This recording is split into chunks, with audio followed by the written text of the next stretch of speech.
Bismillahirrahmanirrahim. Alhamdulillahirabbil alamin wassalatu wassalamu ala asyrafil anbiya mursalin wa ala alihi washabihi ajmain amma ba'du. Faqala al-musannif rahimallahu taala wa fa'ana bi wa bil mufidarin amin ila an qala faidatun qala al-imam an-Nawawi rahimahullahu fi syarhi Muslimin. Mazhabu ahli al-haqi ana ru'yata quwatun yaj'aluhallahu fi khalqihi.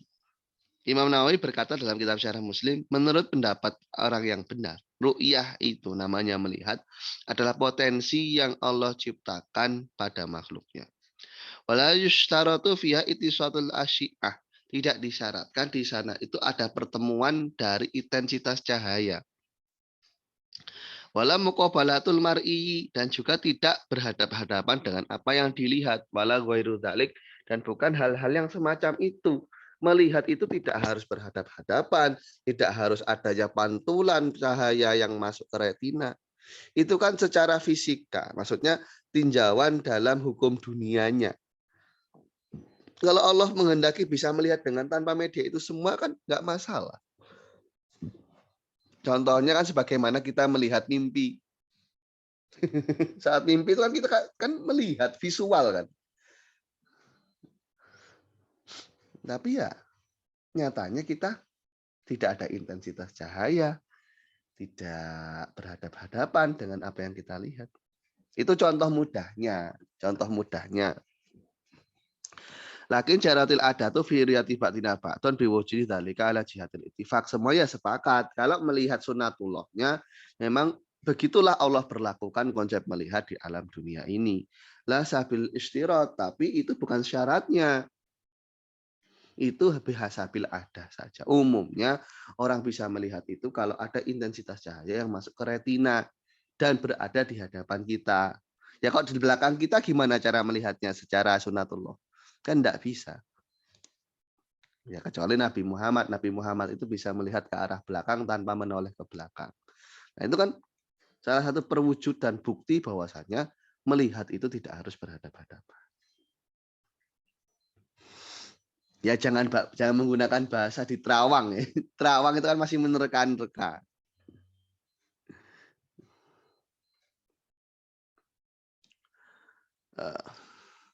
Wafturid wada awalu furd alati faradahullah. Awal kefarduan yang diwajibkan oleh Allah alal muslimin atas orang Islam fil ibadah dalam ibadah alaihi khomsan, yakni ada 5 sholawat. 5 sholawat ya, 5 sholat maksudnya. Zuhur, asar, maghrib, isya, subuh. Yang pertama kali dilakukan itu ya sholat zuhur. Karena saat turun dari Mi'raj, Rasul itu belum diberitahu konsep mengerjakan sholat itu bagaimana. Nah, setelah zuhur baru pas diberitahu oleh malaikat Jibril.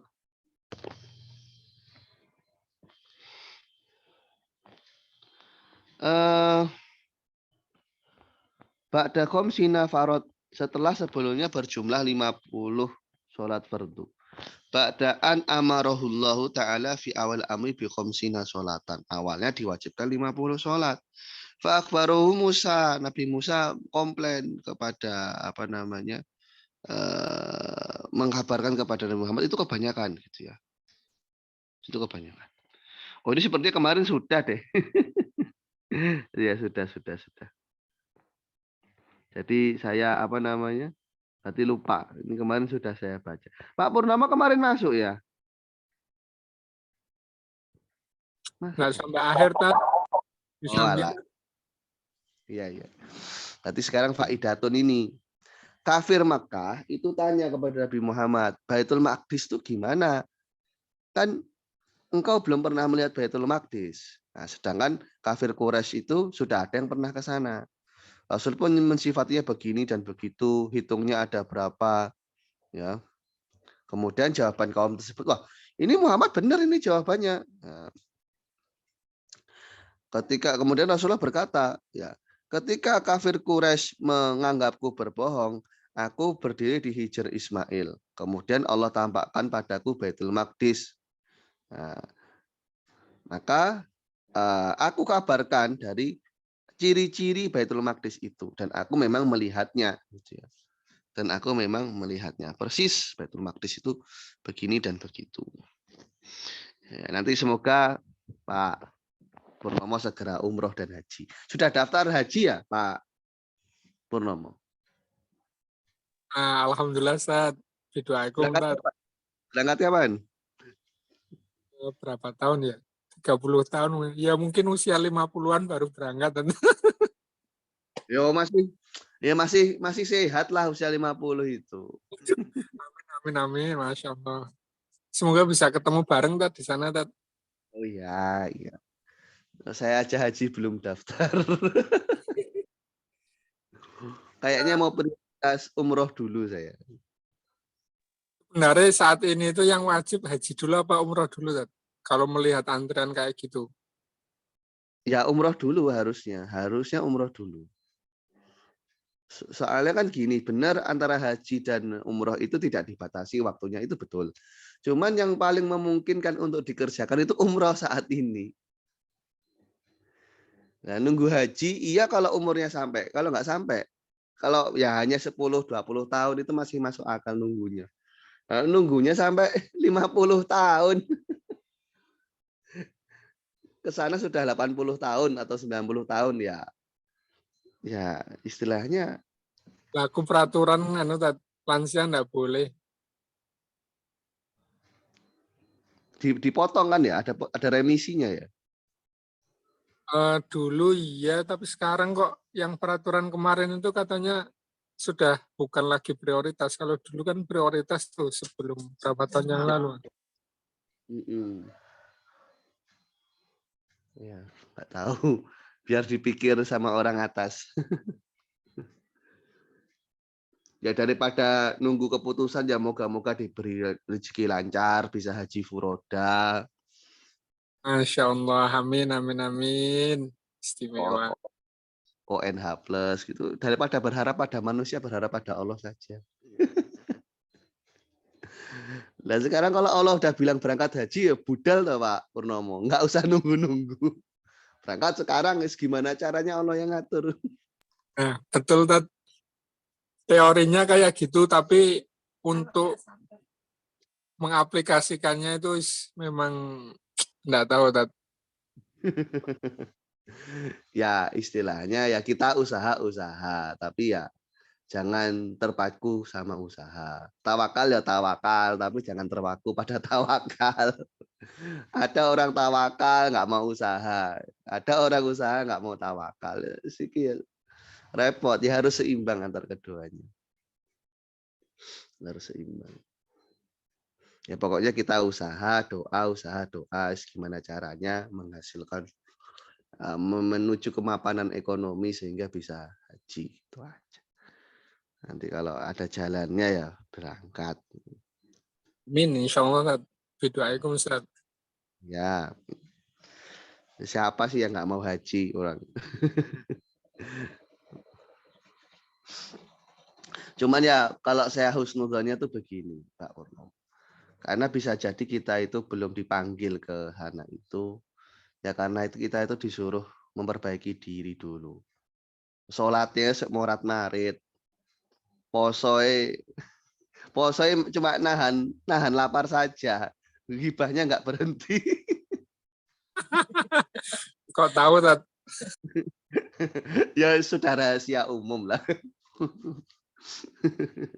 Ya, saya ini nggak bilang Pak Purnomo ya, kita secara umum saja. Sholatnya morat marit, ya kan. Sholatnya cuma ngejar yang penting sah. Gitu kan. Terus puasanya ya gitu, yang penting nggak mokel, nggak batal. Tapi yang lainnya ya nggak teranu dengan baik. Ya, apalagi yang diandalinnya nggak ada ya sudahlah, yes. Tawakal dan berusaha gitu saja. Moga-moga nanti Allah berikan keringanan. Mau minta yang besar-besar itu ya kadang ya malu, tahu diri. Tapi kalau nggak minta ya mau minta sama siapa? Dilema. Ya, Tad, ya. Aduh. Kadang serba salah gitu, Tad, ya. Ya kan memang kita tempatnya salah, Pak Purnomo. Dari awal itu tempatnya salah. Ya nggak bisa komplain, ya emang gitu aturannya. tinggal dijalani saja.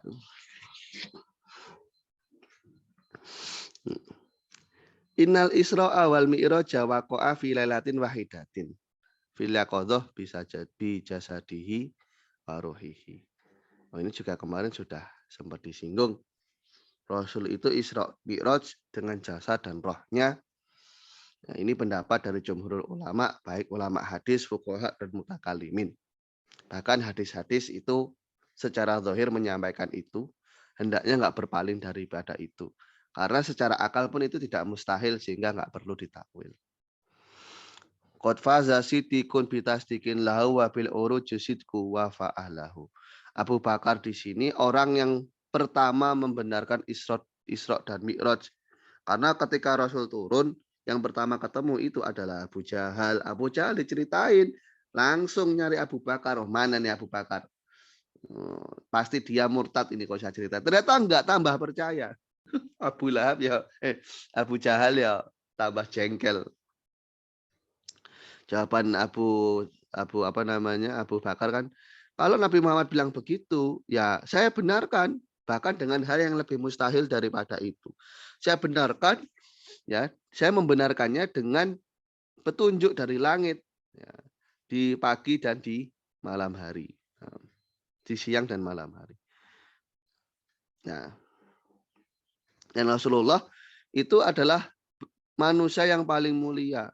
Dan Abu Bakar Siddiq ini adalah manusia yang paling mulia setelah para rasul dan para nabi. Khalifah pertama, imam orang muslim, ya. Saat sholat, saat Nabi Muhammad Rasulullah SAW sakit, mendapatkan kemuliaan, dimakamkan bersama dengan Rasul di kamarnya Sayyidah Aisyah. Nah, maka pembenaran ini adalah sesuai dengan pemiliknya. Jadi disebut As-Siddiq itu sudah cocok. Karena beliau itu sangat membenarkan apa yang diucapkan oleh Rasul. Ini sedikit manakib atau profil biografi dari Abu Bakar As-Siddiq. Abdullah bin Abi Quhafah, namanya Abdullah.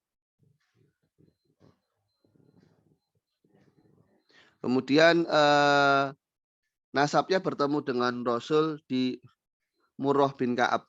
Ibunya Ummul Khair Salma binti Swakhar bin Amr. Beliau dilahirkan di Mekah di tahun gajah juga 3 tahun.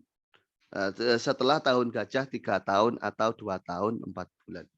Jadi kalau Rasul itu tepat di tahun gajahnya, Abu Bakar Siddiq ini 3 tahun berikutnya. Beliau termasuk orang pertama yang masuk Islam dengan dakwah dari Nabi Muhammad. Anak-anaknya ada Abdullah, ada Asma, ya. Dan ibunya adalah Qatilah dari Bani Amr. Ada Abu Rahman, ada Aisyah. Ibunya adalah Ruman bintul Harith dari Bani Furos. Ada Muhammad dan dikunyai dengan Abul Qasim. Ibunya adalah Asma binti Umais. Ada Ummu Kulsum. Ya. Abu Bakar meninggal sebelum Ummu Kulsum ini melahirkan. Sebelum Ummu Kulsum dilahirkan. Jadi anak terakhirnya Ummu Kulsum. Abu Bakar ini wafat sebelum Ummu Kulsum dilahirkan. Ibunya adalah Habibah binti Kharijah bin Zaid. Berarti berapa ini istrinya Abu Bakar? Istrinya 4. Sifatuhu, sifat-sifat dari Abu Bakar. Nahifan khafifal laham. Beliau ini ramping orangnya. Ya, beliau ini orangnya ramping. Abyadu khafifal aridoin. Beliau ini putih terus berewok tipis. Ma'rukul wajhi, ya, qalilul laham, wajahnya itu enggak tembem gitu, enggak. Ghairul aini natiil jabhati munhaniyan ilal amam ba'da syai'. Nah, jadi beliau ini matanya itu bundar ya, enggak sipit gitu. Kemudian dahinya itu lebar, Ya biasa orang kalau pinter kan katanya itu dahinya itu lebar. Ya. Matanya bulat. Ya. Katanya ada cekungnya gitu matanya. Berarti kan menunjukkan sering bangun malam dan yang mata kalau cekung Ya, biasanya nggak sipit memang. Keutamaan dari Abu Bakar, beliau nggak pernah minum khamar sama sekali, baik zaman jahiliyah ataupun setelah Islam.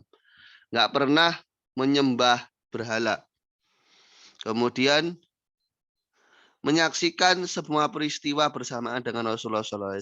Ya, nah, karena memang selama bersamai Rasul. Hartanya dikeluarkan di dalam sabilillah sebanyak 4 kali. Yang menemani Rasul saat hijrah. Ayah dari Sayyidatuna Aisyah. Tetangganya di dunia dan di akhirat. Orang pertama yang membelah.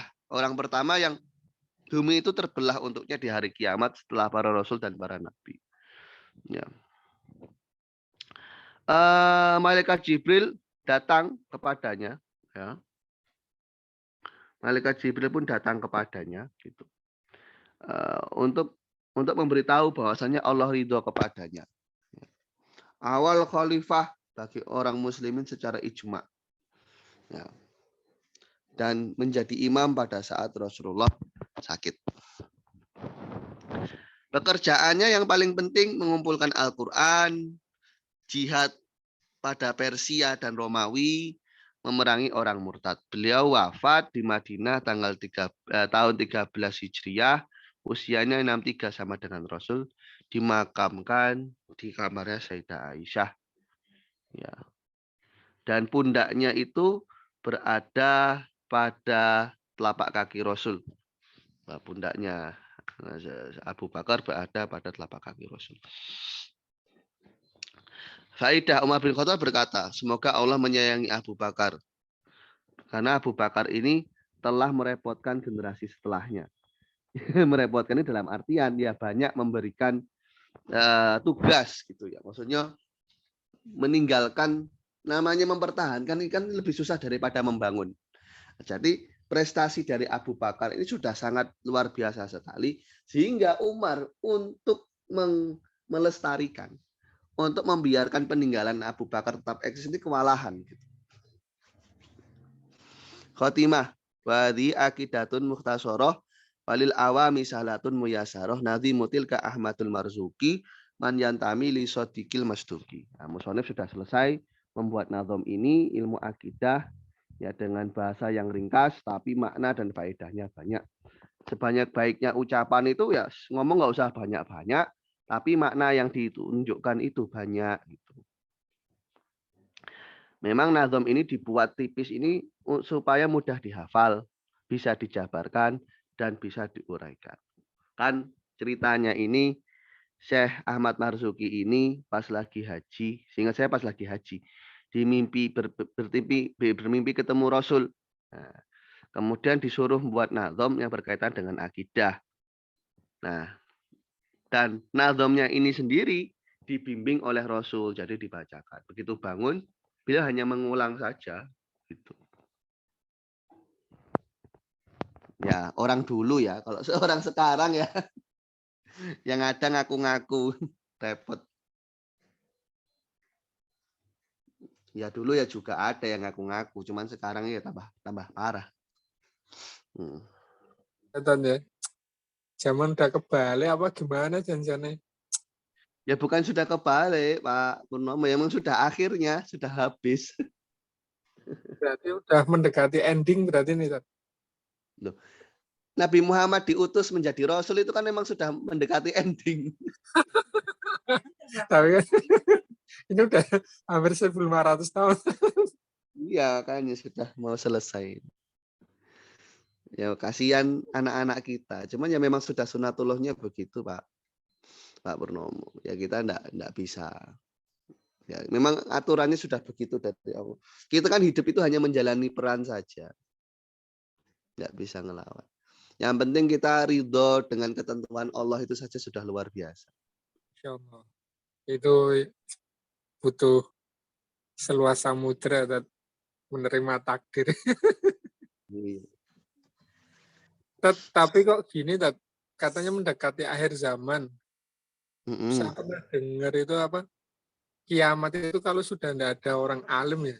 Tapi kok sekarang itu kayak pesantren, terus pesantren Quran, pesantren apa kok malah berkembangnya banyak pesat Nah, apa malah bukan kiamatnya jadi mundur ya? Kok jadi mundur? Apa ya? Kasarannya kok gitu no, Ustaz? Nggak akan. Ya begini kan, nanti itu orang muslim habis itu kan setelah pasca cerita Dajjal itu toh Pak Purnomo. Ya kalau sekarang ini kan istilahnya dalam persiapan menghadapi Dajjal dulu. Kiamat belum terjadi kalau belum turun Nabi Isa. Kan masih fase menunggu itu. Ya kita hidup itu kan hanya penantian toh Pak Purnomo. Menanti dijemput aja sama menanti waktu sholat. Sama menanti waktu nikah mungkin Ustaz, yang bucin. Loh, Pak Purnomo kan sudah. Iya. Ayo, ayo, ayo.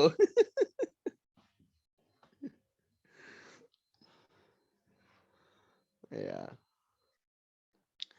Nah, saya lanjutkan. Bait ini memang dibuat untuk orang awam, orang yang ingin mengetahui dasar-dasar dari ilmu akidah. Dia belum punya dasaran untuk ilmu syariah. Ya, hendaknya dia pelajari dulu akidatul awam ini. Dan juga meskipun ini untuk orang awam, ini juga bisa sebagai bahan murojaah. Nazom. Ini sahlatun, bahasanya mudah. Yasaroh untuk orang yang membacanya, ini mudah, bahasanya nggak rumit. Yang menazamkan Syekh Ahmad Marzuki, ya, beliau itu masih termasuk keturunan Rasul dari jalur Hasan dan Husain. Ya, Rasul ya Nabi Muhammad itu ya orang yang jujur dan dibenarkan dalam setiap apa yang disampaikan oleh Rasul. Ya. Rasul itu jujur menyampaikan berdasarkan apa yang diketahui ya, dan juga dipercaya,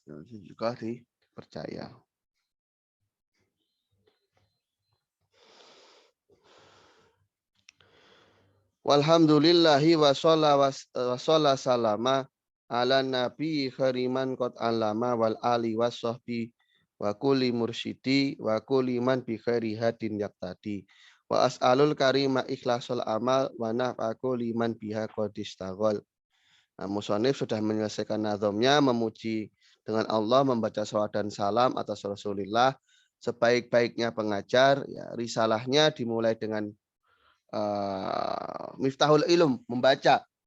Ya, dengan membaca. Membaca itu termasuk dari pintu ilmu. Iqra bismi rabbikal ladzi khalaq. Dan diakhiri dengan nilai keadilan yang merupakan dasar dari hukum. Wattaqu yauman turja'una fi ilallah tsumma tuwaffa kullu nafsin ma kasabat wa hum la yuzlamun. Berkah dalam salawat dan salam atas Nabi Muhammad, kemudian menyebutkan keluarga Nabi Muhammad supaya dapat sholawat ya, sekalian.